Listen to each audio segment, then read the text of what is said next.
ವಾರದಿಂದ ಇಲ್ಲಿ ಹುಲ್ ಮಾರ್ಕೆಟ್ರಲ್ಲಿ ಏನು ಘಟನೆ ನಡೀತಾ ಇದೆ ನಿಮಗೆಲ್ಲ ಗೊತ್ತು. ನಾವು ಹೋದ ಭಾನುವಾರ ಬಂದು ಅಂಗಡಿಗಳೆಲ್ಲ ಹೊಡಿಬೇಕಂತ ಮಾಲೀಕರುಗಳೆಲ್ಲ ಕರೆದು ಹೇಳಿದ್ದೀವಿ. ಆಮೇಲೆ ಅವ್ರಿಗೂ ಸ್ವಲ್ಪ ಟೈಮ್ ಕೇಳ್ತಾರೆ, ಹಂಗೆ ಹೇಳ್ಬಿಟ್ಟು ಕೆಲವರು ಟೈಮ್ ಕೇಳ್ತಾರೆ, ಕೆಲವರು ಸಿಕ್ಕೋದೇ ಇಲ್ಲ. ನಿಜಾಂಶ ಹೇಳ್ತೀನಿ ಇವತ್ತು. ನಿಜಾಂಶ ಇಲ್ಲಿ ಏನು ಆಗ್ತಾಯಿದೆ ಅಂದರೆ, ಎಂಟೈರ್ ಸರೌಂಡಿನಲ್ಲಿರೋರು ಒಬ್ಬರು ಫೋನಿಗೆ ಸಿಗ್ತಾ ಇಲ್ಲ. ನಮ್ಮ ಇನ್ಸ್ಪೆಕ್ಟ್ರ್ ಇದೆಪ್ಪ ಯಶಿನ್ ಭಾಯ್ ವಾ, ನಮ್ಮ ಇನ್ಸ್ಪೆಕ್ಟ್ರಿಗೆ ಫೋನಿಗೆ ಸಿಗ್ತಾ ಇಲ್ಲ. ಸಿಗ್ತಾರ ಫೋನಿಗೆ ಸಿಕ್ಕಲ್ಲ. ಈಗ ಹೇಳಿದ್ರೆ ಇವತ್ತು ಖಾಲಿ ಮಾಡ್ತೀನಿ, ನಾಳೆ ಖಾಲಿ ಮಾಡ್ತೀನಿ, ನಾವು ಬರೋ ಟೈಮ್ನಲ್ಲಿ ಮಾತ್ರ ಸುಮ್ಮನೆ ಡೋರ್ ಹಂಗೆ ಅಲಾರ್ಸ್ಕೊಂಡು ಹೋಗ್ತಾರೆ. ನಂಬರ್ 1 ಇದು ಉದ್ದೇಶ ಏನಂದರೆ, ಸುಮಾರು ಒಂದು 50 ಕೋಟಿನಲ್ಲಿ ಇಲ್ಲಿ ಬಂದ್ಬಿಟ್ಟು ಕೆಳಗಡೆ ಬಂದ್ಬಿಟ್ಟು 2 ವೀಲರ್ ಪಾರ್ಕರು 4 ವೀಲರ್ ಪಾರ್ಕಿಂಗ್ ಮಾಡಬೇಕು. ಮೇಲೆ ಬಂದ್ಬಿಟ್ಟು ಮಂಟಿ ಕಾಂಪ್ಲೆಕ್ಸ್ ಇರಬೇಕು. ಕೆಳಗಡೆ ಬಗ್ಗೆ ಅಂಗಡಿ ಕಟ್ಟಬೇಕು. ಇಲ್ಲಿರೋ ಮಾಲೀಕರಿಗೆ, ಇಲ್ಲಿ ಯಾರು ವಾಸ ಇದ್ದಾರೋ ಆ ಅಂಗಡಿಗೆಲ್ಲ ಫಸ್ಟ್ ಪ್ರಿಫರೆನ್ಸ್ ಕೊಡಬೇಕು. ಹಂಗೇನು ಹೇಳ್ಬಿಟ್ಟು ಶಾಂತವಾಗಿ ನಮ್ಮ ಶಾಸಕರು ಬಂದು ಹೇಳ್ಬಿಟ್ಟು ಹೋಗಿದ್ದಾರೆ. ಮೊನ್ನೆ ನೀವು ಇದ್ರಿ, ಮೀಡಿಯಾವ್ರವ್ರು ಇದ್ರಿ, ಎಲ್ಲರೂ ಶಾಸಕರಿಗೆ ಬಂದ್ಬಿಟ್ಟು ಇಲ್ಲ ಮೇಡಮ್ ನಂಗೆ ಫಸ್ಟ್ ಪ್ರಿಫರೆನ್ಸ್ ಕೊಡಬೇಕಂತ ಅವ್ರ ಬಾಯಿಂದನೇ ಹೇಳಿದ್ರು. ಇವಾಗ ನಾವು ಬರೋ ಟೈಮ್ನಲ್ಲ ಆಟ ಆಡ್ತಾರೆ, ನಮ್ಮ ಕೈಗೆ ಯಾರೂ ಸಿಗ್ತಾ ಇಲ್ಲ. ನಂಬರ್ 1 ನಿಮ್ಮ KGF ಬಂದ್ಬಿಟ್ಟು ಉದ್ಧಾರ ಮಾಡಿ, ನಿಮಗೆ ನಾವು ಪ್ರಿಫರೆನ್ಸ್ ಕೊಟ್ಟು ನಿಮ್ಮ ಹೊಟ್ಟೆ ಮರ ಹೊಡಿಯಲ್ಲ. ನೀವು ಯಾರು ಅಂಗಡಿಗಳಿದ್ದೀರೋ ನೀವಿಲ್ಲ ಅಂದರೆ ನಿಮ್ಮ ಮಕ್ಕಳು ಬನ್ನಿ, ನಿಮ್ಮ ಸಹೋದರನ ಬರಲಿ, ಇಲ್ಲೆಲ್ಲ ಬಂದ್ಬಿಟ್ಟು ಮಾಡಲಿ ಅಂತ ನಮ್ಮ ಆಶ್ವಾಸನೆ ಕೊಟ್ಟಿದ್ದಾರೆ. ಯಾರು ಮೇಡಮ್, ನಿಮ್ಮ ಯಾರು ಹೊಟ್ಟೆ ಮೇಲೆ ಹೊಡಿಯಲ್ಲ ಅಂತ ಹೇಳಿದ್ದಾರೆ. ಇವರು ಬೇರೆ ಬೇರೆ ರೀತಿಯಲ್ಲಿ ಇವ್ರಿಗೆ ಯಾರು ಸಪೋರ್ಟ್ ಮಾಡ್ತಾರೆ, ಯಾರು ಬೀದಿಗೆ ತೊಗೊಂಡು ಬಂದುಬಿಡ್ತಾರೆ, ಐ ಡೋಂಟ್ ಕೇರ್. ಅದೆಲ್ಲ ನಾನು ಬಂದ್ಬಿಟ್ಟು ನಾನು ಹೇಳೋಕ್ಕೆ ಇಷ್ಟ ಇಲ್ಲ. ನೋಡಿ, ಇದು ಅಂಗಡಿಗಳ ಲಿಸ್ಟು. ಇದು KGF ಜನಕ್ಕೆ ಎಲ್ಲರಿಗೂ ಅರ್ಥ ಮಾಡ್ಕೋಬೇಕು. ಇದು ಶಾಪ್ ನಂಬರು, ಇದು ಶಾಪ್ ಓನರು, ಇದು ರೆಂಟ್ ಎಷ್ಟು ತಿಂಗಳಿಗೆ ಅಂತ, ಇದು ಎಷ್ಟು ಬ್ಯಾಲೆನ್ಸ್ ಅಂತ, ಇದು ಯಾರಿಗೆ ಲೀಸ್ ಬಿಟ್ಟಿದ್ದಾರೆ ಅಂತ. ಯಜಮಾನ್ರಿಲ್ಲ, ಓನರ್ ಇರೋರು ಇಲ್ಲಿ ಟಿಕ್ ಮಾಡಿದ್ದೀವಿ. ಲೀಸ್ಗೆ ಯಾರು ಕೊಟ್ಟಿದ್ದಾರೆ ಅವರು. ಮುನ್ಸಿಪಾಲ್ಟಿ ಅಂಗಡಿನ ಒಂದು ಅಫೆನ್ಸು, ಬಾಡಿಗೆ ಕೊಡೋದು ಅಫೆನ್ಸು. ಅಂಗಡಿನಲ್ಲಿ ಇರೋರು ಮಾತ್ರ ಓನರ್ ಇಲ್ಲ. ಕೆಲವರು ಸತ್ತೋಗಿದ್ದಾರೆ, ಸತ್ತೋಗಿದ್ರೆ ಅವ್ರ ಹೆಸರಿನಲ್ಲಿ ಇರೋದು ಹೋಯ್ತು, ಗೋವಿಂದ. ಅದೇ ರೀತಿ ಬಂದ್ಬಿಟ್ಟು ಇದರಲ್ಲಿ ಎಲ್ಲ ಬಂದ್ಬಿಟ್ಟು ಲೀಸಿಗೆ ಕೊಟ್ಟಿದ್ದಾರೆ. ಲೀಸಿಗೆ 5 ವರ್ಷ ಇದು ಮುನ್ಸಿಪಾಲ್ಟಿಗೆ ರೆಂಟೇ ಕಟ್ಟಿಲ್ಲ. ಇಲ್ಲಿ ಬಂದ್ಬಿಟ್ಟು ಲೀಸಿಗೆ ಕೊಟ್ಟಿದ್ದಾರೆ. ನೋಡಿ, ಇದೆಲ್ಲ ಲೀಸು. ನಿಮ್ಗೆ ಒಂದು ಕಾಪಿ ಕೊಡ್ತೀನಿ, ಯಾರ್ಯಾರು ಹೆಸರು, ಯಾರ್ಯಾರು ಲೀಸ್ ಕೊಟ್ಟಿದ್ದಾರೆ ಅಂತ. ನೋಡಿ ಸ್ವಾಮಿ, ಇದೆಲ್ಲ ಲೀಸು. ನೋಡಿ ಸ್ವಾಮಿ, ಇದೆಲ್ಲ ಲೀಸು. ಇದು ಓನರ್ಸು. 1 2 3 4 5 6 7 8 9 10 ಗಂಟೆ ಬಾಡಿಗೆ ಕೊಟ್ಟರೆ 4 ಜನ ಬಂದ್ಬಿಟ್ಟು ವಾಸ ಇದ್ದಾರೆ, ಒರಿಜಿನಲ್ ಓನರು. ನೋಡಿ, ಇದರಲ್ಲಿ 1 2 3 4 5 6 7 ಜನ ಬಂದ್ಬಿಟ್ಟು ಲೀಸ್ಗಿದ್ರೆ ಒಬ್ಬ ಓನರು. ನೋಡಿ, ಇದರಲ್ಲಿ ಓನರು, ಲೀಸು. ಇದರಲ್ಲಿ ನೋಡಿ, ಬಾಡಿಗೆ ಇರೋನು ಜಾಸ್ತಿ ಇದ್ದಾನ. ಇವ್ರೇನೋ ಬಂದ್ಬಿಟ್ಟು ಮೀಸೆ ತಿರ್ಕೊಂಡು ಮಾತಾಡ್ತಾರೆ, ನಮ್ಮದು ಬೀದಿ ಹೋಗ್ಬಿಡುತ್ತೆ, ವ್ಯಾಪಾರ ಹೋಗ್ಬಿಡುತ್ತೆ, ನಿಮ್ಗೆ ಬಾಡಿಗೆ ಕೊಡೋಕೆ ನೀವು ಕಟ್ಕೊಂಡು ಇರೋದು. ಮುನ್ಸಿಪಾಲ್ಟಿ ಅಂಗಡಿ ಬಂದ್ಬಿಟ್ಟು ಬಾಡಿಗೆ ಕೊಡೋಕೆ ಇದ್ದಿದ್ದು. ನಾವು ಓನರು, ನಾವು ವ್ಯಾಪಾರಿಗಳು, ನಮ್ದು ಹಾಳಾಗೋಗುತ್ತೆ. ನೋಡಿ ಸ್ವಾಮಿ, ನೋಡಿ, 1 2 3 4 5 6 7 8 9 10 11 12 13 14 ಈ ಪೇಜ್ನಲ್ಲಿ ಬಾಡಿಗೆ ಕೊಟ್ಟಿರೋದು ಲೀಸ್ಗೆ. ಯಾರ ಆಸ್ತಿ? ನೀನು ಬಂದ್ಬಿಟ್ಟು ಅಂಗಡಿ ಇಟ್ಕೊಂಡು ಬೀಗ ಹಾಕ್ಕೊಂಡು ನೀನು ಬಾಡಿಗೆ ಕೊಟ್ಕೊಂಡು ಸಂಪಾದನೆ ಮಾಡ್ತಾ ಇದೆಯಾ. ನೀವು ಯಾರು ಬಂದ್ಬಿಟ್ಟು 1 ರೂಪಾಯಿ ಬಂದ್ಬಿಟ್ಟು ಮುನ್ಸಿಪಾಲ್ಟಿ ನೋಡಿ, ಒಬ್ರದ್ದು ಏನಾದರೂ ಎಲ್ಲರದ್ದು ಬ್ಯಾಲೆನ್ಸು 1 ಲಕ್ಷ 7 ಲಕ್ಷ 6 ಲಕ್ಷ 5 ಲಕ್ಷ ಎಲ್ಲ ಬಂದ್ಬಿಟ್ಟು 5-6 ವರ್ಷದಿಂದ ಕಟ್ಟೋದೇ ಇಲ್ಲ. ಆಮೇಲೆ ಇಲ್ಲಿ ನೋಡಿ, ಇದು ಲೀಸು. ನಿಮಗೆಲ್ಲ ಒಂದು ಕಾಪಿ ಕೊಡ್ತೀನಿ. ಇದು ನೀವು ಪಬ್ಲಿಕ್ ಬಂದ್ಬಿಟ್ಟು, ಇದು ಮೀಡಿಯಾ ಬಂದ್ಬಿಟ್ಟು ನಮ್ಗೆ ತುಂಬ ಸಪೋರ್ಟ್ ಮಾಡಬೇಕು. ನಮ್ಮ ತಪ್ಪಿದ್ರೆ ಅವ್ರಿಗೆ ಸಪೋರ್ಟ್ ಮಾಡಿ. ಯಾರ ಅಂಗಡಿ ಬಂದ್ಬಿಟ್ಟು ಯಾರು ಬಂದ್ಬಿಟ್ಟು ಇಲ್ಲಿಗೆ ಬಾಡಿಗೆ ಕೊಡೋದು. ಇವರೇನು ಅಯ್ಯೋ ಪಾಪ ಅಂಗಡಿಗಳು ಹೊಡೆದು ಬಿಡ್ತಾರೆ, ಅಂಗಡಿಗಳು ಹೊಡೆದು ಬಿಡ್ತಾರೆ ಅಂತಾರೆ. ಆ ಓನರ್ಸೇ ಯಾರು ಬಂದು ಮಾತಾಡಲ್ಲ. ಇಲ್ಲಿ ಕೇಳಿದ್ರೆ ನಮ್ಮ ಓನರ್ಗೆ ನಾನು ಬಾಡಿಗೆ ಕಟ್ಟಿದ್ದೀನಿ. 90% ಅಂಗಡಿ ಇಲ್ಲಿ ಬಂದ್ಬಿಟ್ಟು ಬಾಡಿಗೆ ಕೊಟ್ಟಿದ್ದಾರೆ. 90%, 90 ಭಾಗ ಇದು ಕೊಟ್ಟಿದ್ದಾರೆ. ಅದರಿಂದ ನಾವು ಇವತ್ತಿಂದ ಅದು ಸಾಮಾನು ಇದೆ ತೆಗಿಯೋಕ್ಕೆ ಬಂದ್ಬಿಟ್ಟು ಕಮಿಷನರ್ ಹತ್ರ ಬಂದು ಟೈಮ್ ತೊಗೊಂಡು 1 ದಿವಸನೋ 2 ದಿವಸ ಕೊಡಿ ಅಂತ ಮುಂದಕ್ಕೆ ಬರಲ್ಲ. ಅವ್ರ ಓನರ್ ಯಾರು ಅಂತ ಬಂದಿಲ್ಲ. ನಾವು ಬಡ್ಕೊಳ್ತೀವಿ, ಯಾರಪ್ಪ ಓನರ್ ಅಂದರೆ ಓನರೇ ಗೊತ್ತಿಲ್ಲ.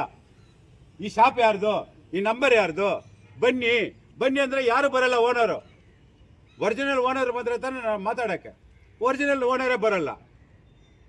ಇಲ್ಲಿಗೆಲ್ಲ ಆಕ್ಟಿಂಗ್ ನೋಡಿ ಎಷ್ಟಿದೆ ಇಲ್ಲಿ.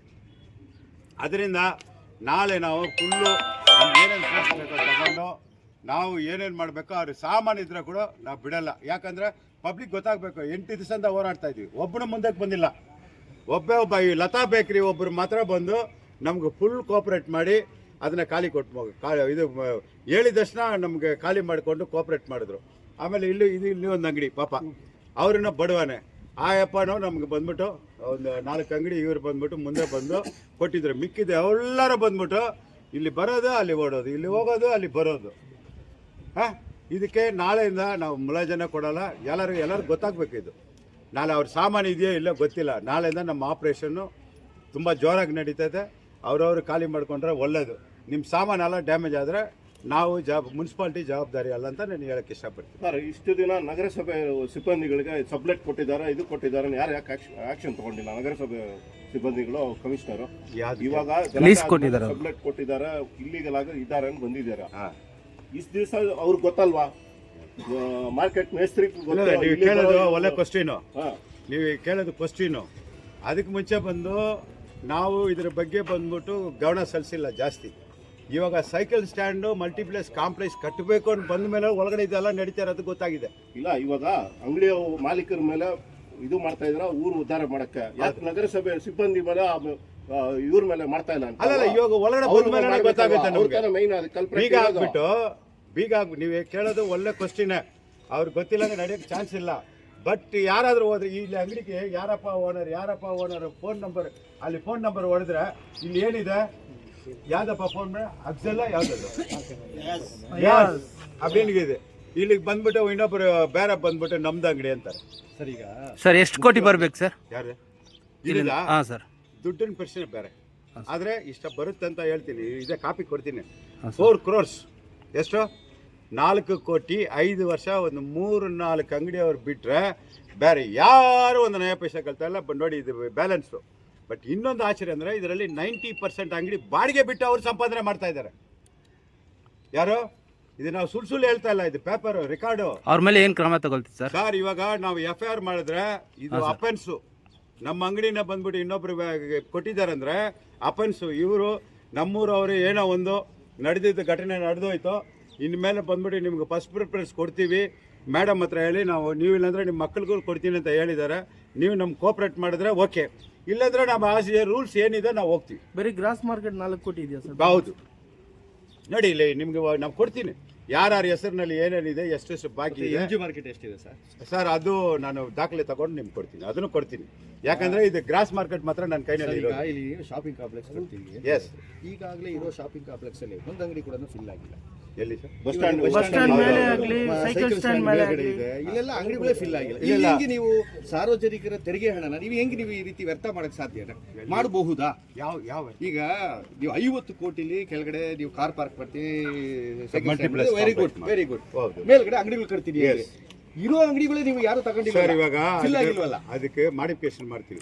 ಯಾವುದೇ ಬಸ್ ಸ್ಟ್ಯಾಂಡ್ನಲ್ಲಿ ಬಂದ್ಬಿಟ್ಟು ಅದು ಇದಲ್ವಾ ಕಾಂಪ್ಲೆಕ್ಸು, ಅದಕ್ಕೆ ಲಿಫ್ಟ್ ಆಗಿಬಿಟ್ಟು ಅಂಗಡಿಗಳೆಲ್ಲ ವಾಸ್ತುಗಿಸ್ತು ಸರಿ ಇಲ್ಲ, ಯಾರು ಬರ್ತಾ ಇಲ್ಲ. ಅದಕ್ಕೆ ಮಾಡಿಫಿಕೇಶನ್ ಬರೋಕ್ಕೆ DPR ಮಾಡಿ ಟೆಂಡರ್ನ ಮಾಡಿದ್ವಿ, ಲಿಫ್ಟೆಲ್ಲ ಮಡಗಿದ್ವಿ. ಲಿಫ್ಟೆಲ್ಲ ಮಾಡಿಬಿಟ್ಟು ಅದಕ್ಕೆ ಒಂದು ದೊಡ್ಡದಾಗಿ ಕಾಂಪ್ಲೆಕ್ಸು ಇವಾಗ ಬೇರೆ ಚಿಕ್ಕ ಆಗಿದೆ ಅಲ್ವಾ, ಒಂದು 4-5 ಮಾಡಿಬಿಟ್ಟು ಬ್ರಾಡಾಗಿ ಮಾಡಿಬಿಟ್ಟು ಮಾಲ್ ಟೈಪ್ ಮಾಡ್ತಿಕ್ಕೆ ಅದಕ್ಕೆ ರೆಡಿ ಮಾಡಿಸ್ತಾ ಇದ್ದೀವಿ. ಕೆಳಗಡೆ ಟಾಯ್ಲೆಟ್ ರೆಡಿ ಆದಮೇಲೆ ಅದನ್ನು ಮಾಡಿಸ್ತೀವಿ. ಆಮೇಲೆ ಬಸ್ ಸ್ಟ್ಯಾಂಡ್ನಲ್ಲಿ ಅಂಗಡಿ ಓನರ್ಸು ಮಾಲೀಕರು ಅವ್ರು ರಿಕ್ವೆಸ್ಟ್ ಮಾಡಿದ್ದಾರೆ ಮೇಡಮ್ಗೆ. ಅವರು ಕೂಡ ಏನು ಮಾಡಿದ್ದಾರೆ, ಆ ಟಾಯ್ಲೆಟು ಬೇರೆ ನಮ್ಗೆ ಯಾವುದಾದ್ರು ನಮ್ಗೆ ಅನುಕೂಲ ಇದೆ ಅದು ಬಿಟ್ಬಿಟ್ಟು ಮಿಕ್ಕಿ ಅನನುಕೂಲ ಏನಿದೆ ಅದೆಲ್ಲ ಡಿಸ್ಮ್ಯಾಂಟ್ಲಿಂಗ್ ಮಾಡಿ ಅಲ್ಲಿನೂ ಪಾರ್ಕಿಂಗ್ ವ್ಯವಸ್ಥೆ ಮಾಡ್ಕೊಡ್ತೀನಿ ಅವ್ರು ಪ್ರಾಮಿಸ್ ಮಾಡಿದ್ದಾರೆ. ಯಾರಿಗೆ? ಅವ್ರಿಗೂ. ನಾನು ಕೇಳೋದು ಕ್ವಶ್ಚನು, ನೀವು ವ್ಯಾಪಾರನೂ ಮಾಡಲ್ಲ, ಅಂಗಡಿನೂ ತೆಗೆಯಲ್ಲ, ನೀವು ವಾಸನೂ ಇಲ್ಲ, ನೀವೆಲ್ಲ ಬಾಡಿಗೆ ಕೊಟ್ಟಿದ್ದೀರಾ. ಕೊಟ್ಬಿಟ್ಟು ನಮ್ಮ ಇವಾಗ ಒಳ್ಳೆ ಕೆಲಸ ಮಾಡಕ್ ಬಂದ್ರೆ ನಮ್ಗೆ ಸಪೋರ್ಟ್ ಮಾಡಿಲ್ಲ ಅಂದ್ರೆ ಹೆಂಗೆ ಸರ್? ಈಗ ಬೆಳಗ್ಗೆ ಕಮಿಷನರ್ ಬಂದಿದ್ರು, ಹೌದು. ಅವ್ರು ಬರುವಾಗ ವ್ಯಾಪಾರಸ್ಥರೆಲ್ಲ ಇದ್ರು, ಅವ್ರು ಒಂದು ಮಾತು ಹೇಳ್ಬಿಟ್ಟು ಹೋಗಿದ್ದಾರೆ. ಈಗ ಅವರು ಹೋದ್ಮೇಲೆ ನೀವು ಬಂದು ಡೆಮಾಲಿಷ್ ಮಾಡ್ತಾ ಇದೀರಾ ಅಂತ ಹೇಳ್ತೀರಾ. ಇಲ್ಲಿ ಇರೋರಿಗೆ ಏನ್ ಕನ್ಫ್ಯೂಷನ್ ಅಂದ್ರೆ, ಇಬ್ರು ಒಂದಾಗಿ ಬಂದು ಮಾಡ್ತಾ ಇಲ್ವೇ? ಅವ್ರು ಒಂದು ಮಾತಾಡ್ಬಿಟ್ಟು ಹೋಗ್ತಾರೆ, ನೀವು ಬಂದ್ಮೇಲೆ ಒಂದು ಮಾಡ್ತೀರಾ ಅಂತ. ಇಲ್ಲ, ಬೆಳಗ್ಗೆ ಮಾಡಿರೋದು ನಮ್ಮ ಹತ್ರ ಮಾತಾಡಿರೋದು. ಇವರು ಕಮಿಷನರ್ ಇಬ್ರು ಒಟ್ಟಿಗೆನೆ ಬಂದಿದ್ದು. ಬಂದ್ಮೇಲೆ ಬಂದ್ಬಿಟ್ಟು ಮೊದಲು ಕಮಿಷನರ್ ಒಟ್ಟಿಗೆನೆ ಬಂದ್ವಿ. ಅವ್ರು ಬಂದಿಲ್ಲ ಬರೋಸ ಅರ್ಧ ದಾರಿನಲ್ಲಿ ಬಂದ. ಕಮಿಷನರ್ 1 ವಾರ ಕೊಟ್ರೆ ತಗೊಳ್ಳಿ, ಧಾರಾಳವಾಗಿ ಮಾಡಲಿ, ನಾನು ಬೇಡ ನಿಲ್ತಲ್ಲ. ಇವಾಗ ನಿಮ್ಮ ಭರವಸೆ ಕೊಟ್ಟರೆ 1 ವಾರ ನೀವು ತಗೊಳ್ಳಿ. ನಾನು ಬೇಡ ಅಲ್ಲ, ಕಮಿಷನ್ ಹತ್ರ ಮಾತಾಡೋದು ರೆಡಿ ಇಲ್ಲ ನೋಡಿ. ಇವಾಗ ನಾವು ಬರೋ ಟೈಮಲ್ಲಿ ಯಾರು ಸಿಕ್ಕಲ್ಲ, ನಾವು ಹೋದ್ಮೇಲೆ ಇಲ್ಲಿ ಗ್ಯಾಂಗ್ ಸಿಗ್ತಾರೆ. ಆದರೆ ನಮ್ಮ ರೂಲ್ಸ್ ಏನಿದೆಯೋ ಆ ರೂಲ್ಸ್ ಪ್ರಕಾರ ನಾಳೆಯಿಂದ ಮಾಡ್ತೀವಿ ಅಂತ ನಿಮ್ಗೆ ಮೀಡಿಯಾ ಕರೆದಿರೋದು. ನಾನು ನಮ್ಮ ರೂಲ್ಸ್ ಏನಿದೆಯೋ ನಾವು ಮಾಡ್ತೀವಿ. ಈಗ ರೂಲ್ಸ್ ತಪ್ಪಿ ಮಾಡಿದ್ರೆ ನಮ್ಮ ಮೇಲೆ ಇದು ತಪ್ಪಿಲ್ವಾ? ಅದಕ್ಕೋಸ್ಕರ ನಿಮ್ಗೆ ತಿಳಿಸ್ತೀವಿ, ಈ ಥರ ಇದೆ ಅಂತ. ನೀವು ಇದನ್ನ ಪಾಪ್ಯುಲೇಷನ್ ಮಾಡಬೇಕು. ಕಮಿಷನರ್ ಕೊಟ್ಟಿರುವಂತಹ ಭರವಸೆನ ಅಂದ್ರೆ ಅದನ್ನ ನೀವು ಇದು ಮಾಡ್ಬಿಟ್ಟು ಇವಾಗ ನೀವು ನೋ ಕಮಿಷನರ್ ಭರವಸೆ ಕೊಟ್ಟರೆ ಈಗ 1 ವಾರ ಅಂತ ಸರ್, ಕಮಿಷನರ್ ಭರವಸೆ ಅಂತೀರಾ? ಸರ್, ಕಮಿಷನರ್ ಭರವಸೆನ ನನ್ನ ಭರವಸೆನ ಒಂದು. ಇವಾಗ ಯಾರೇ ಒಬ್ರಿಗೆ ಬಂದ್ಬಿಟ್ಟು ಕಮಿಷನರ್ ಬಂದ್ಬಿಟ್ಟು 1 ವಾರ ಟೈಮ್ ಕೊಟ್ಟಿದ್ರೆ ನಮ್ಗೆ ಟಚ್ ಮಾಡಲ್ಲ. ಕಮಿಷನರ್ ಬಂದ್ಬಿಟ್ಟು ಇವತ್ತು 1 ದಿವಸ ಟೈಮ್ ಕೊಡ್ತೀನಿ ಅಂತ ನನ್ನ ಮುಂದೆನೇ ಹೇಳ್ತಾ ಇರೋದು. ಅವ್ರೇನೋ 1 ವಾರ ಹೇಳಿಲ್ಲ. ಬೇಕಾದ್ರೆ ಕರೆಸ್ತೀನಿ, ಇನ್ನೊಂದು ಅವ್ರ ಕೈಯಲ್ಲಿ ಪ್ರೆಸ್ ಮೀಟ್ ಕೊಡ್ತೀನಿ. ಅದು ಇಂಪಾರ್ಟೆಂಟ್ ಮೀಟಿಂಗ್ನಲ್ಲಿ ಇದ್ದಾರೆ. ನಾವು ಎಷ್ಟು ದಿನ ಹಿಂದಕ್ಕೆ ಹೋಗೋದು? ಇವರು ಬೇರೆ ಏನೋ ಪ್ಲಾನ್ ಮಾಡಿಕೊಂಡು ನಮ್ಗೆ ಡಿಸ್ಟರ್ಬ್ ಮಾಡಿದ್ರೆ ಆಗಲ್ಲ.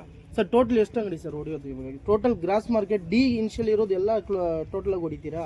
ಎಸ್, ಡಿ ಏನೇನಿದೆ ಎಲ್ಲ. ಬಿಕಾಸ್ ಮೊನ್ನೆ ಬಂದು 56 ಅಂಗಡಿ ಹೊಡಿತೀನಿ ಅಂತ ಹೇಳಿದ್ರು. ಇವಾಗ ಈಗ ಹೊಡೆದಿರೋದು 63 64 ಇದೆ ನಂಬರ್.